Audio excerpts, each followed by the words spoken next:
ertalabki Qo'lakandoz tongi Qo'lakandoz sentri. Bu tarafda mana 24:00 turibdi. Bu yerda mana 90 mana bittasi jo'nayapti. Bitta ko'p turish yo'q 90 ga. Odamlar qiziqib qolgan, minib ketaveradi. Ketdi mana bittasi. Qishloqning o'zida mana 11 ta mashinamiz bo'lsa, mana ikkita qoldi. Xavotir bo'lganlarga o'rin yo'q.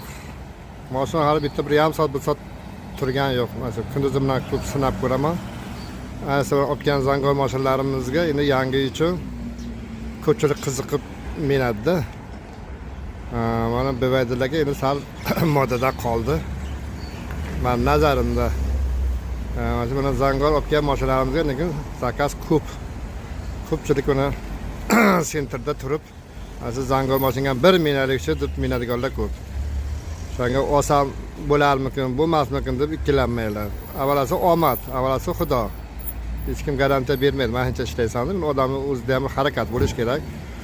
Hali hech kim nolagani yo'q. Nima desam, mana hozir 10 kundan o'tib qoldi ish boshlaganimizga. Hammasi period arenda platan berib bo'lib turibdi-ku, beryapti-da, bo'lmasa qayerdan beradi. Endi ro'z oyida hamma joyda ham zakaz kamroq bo'ladi. Har yil shunday, toki buyurmas. Ro'za chiqqandan keyin Xudo xolsa, siz sentyabrgacha sezon bo'ladi, sezon bo'ladi. Xudo xolsa hammasi yaxshi bo'ladi. Xudo deb bismillah deb ishga qo'l uraverish kerak, yigitlar.